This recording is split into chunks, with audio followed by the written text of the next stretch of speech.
No, I mean, I have a whiteboard right here behind me. I have everything ready to go. It's just getting the time. I think Oh, I'm yeah. speaking at a OTC next week, and then about AI. Okay, hold on. So you just said I'm speaking at OTC next week.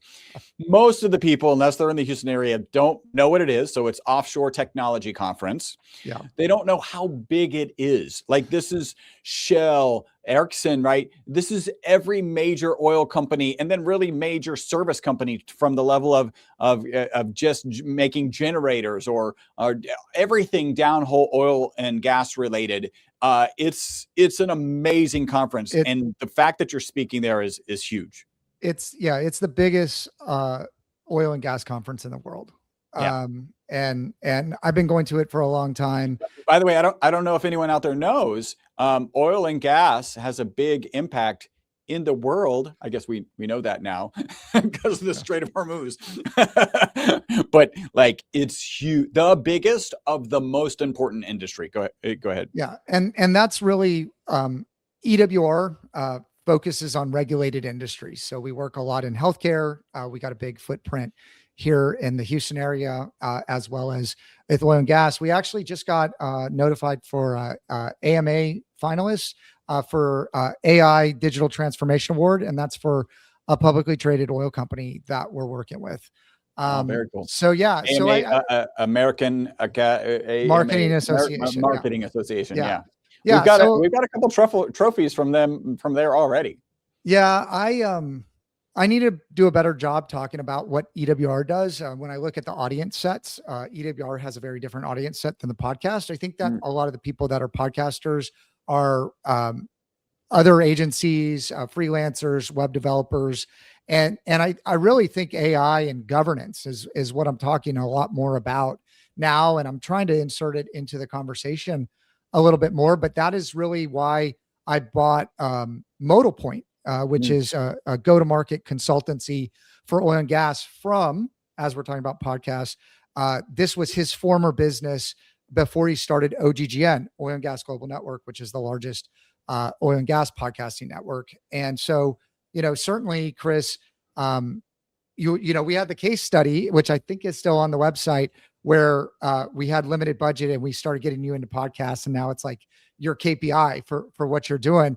So I guess that this episode is about, well, let's talk about some longevity at some point, but about podcast marketing has really been influential and how I've viewed the world. And I think it's a part of a go-to-market strategy about content creation.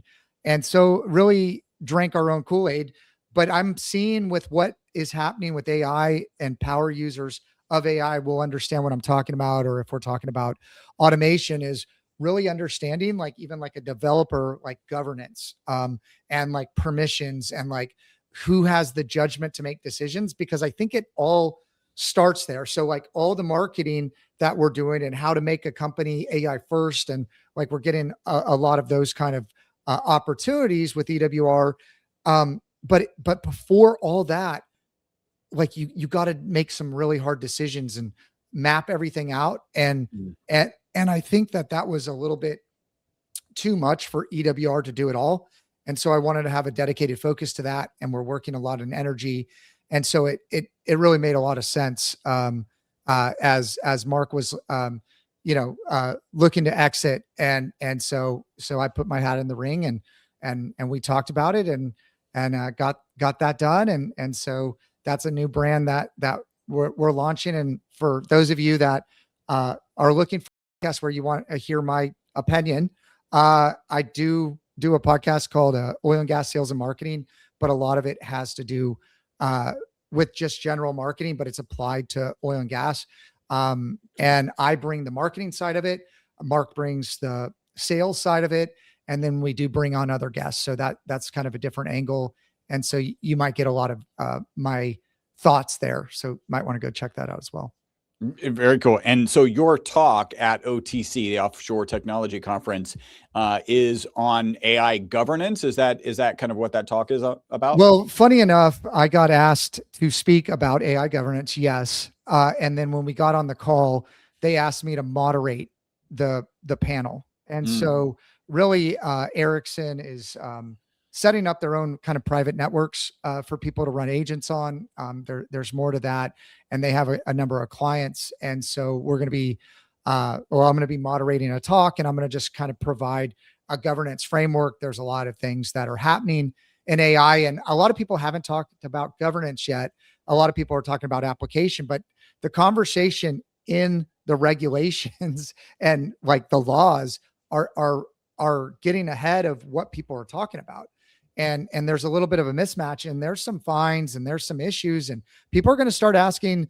That's why I joined the AIPP, the International Association of Privacy Professionals, of like data governance, of what are people doing with their data? Like, where are you sending it to? Who has access to it? Like, these questions are going to start getting asked, like AI policies internally at a company. Like, these are things that haven't been talked about. Everybody's just talking about output and like performance.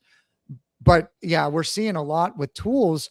Things are breaking. Like, how is it grabbing information? Like, there's always been the issue of like people using images that are licensed by somebody else. Like all these AIs are ingesting all this data, and how is that controlled? You know, so sorry, I have a client calling me. Yeah, no, My phone off.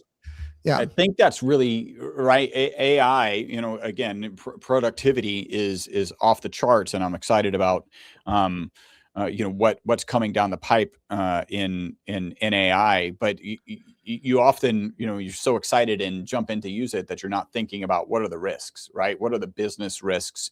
What are the data risks? And I think that's really important that you're talking about that. Well, okay, so like when AI came on the scene, we certainly started playing around with it early, but I didn't talk about it immediately because this was like how my brain works, and like a new technology. I'm one that wants to read the manual. Okay. And so like I've done a lot of the online trainings. I've done a lot of like masterminds, workshops. Like, I really wanted to get my head around it.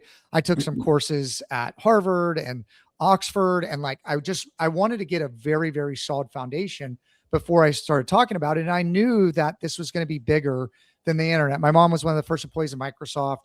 I saw what happened with the internet. I was like, this is going to be bigger. Like, let me build that foundation. And what I'm finding out, Chris, as I'm talking to people, they don't have the same foundational knowledge as me.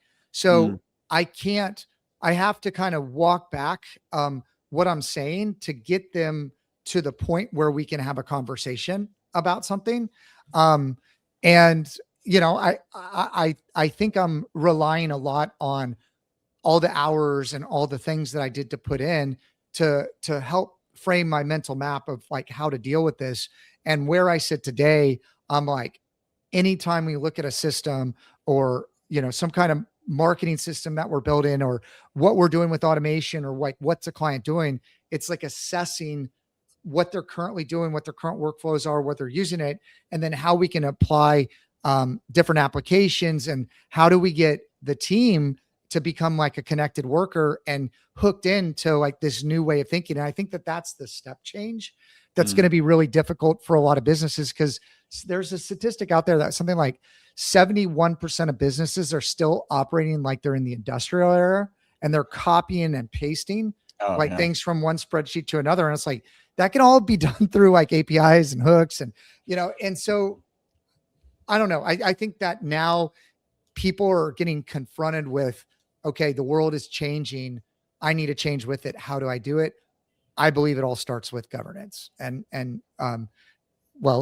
cybersecurity is a component of that. We do that with Co-Hosta, but I don't know, like the world's in a different place now. And I think people are running really hard, and you hear all these horror stories about AI, but it's like, because people, like, if you give somebody a bunch of weapons, and you don't teach people how to be like, bad things are going to happen. Let's go with a nail gun. If you give them a nail gun, like things can go wrong, right? Like you just go, here's a nail gun, and they don't like explain what it is or how to do it. And then you drop it across everybody in the world. So now everybody in the world has a nail gun. I think that's great. Like some interesting things are going to happen. Like, people are going to do some really cool things, but people are going to do some really not so good things as well. Right. So, yeah. And a lot of those will end up on video, on YouTube, or would end up on YouTube. There's got to be a channel for that. Yeah, So. things not to do with nail guns. Well, Chris.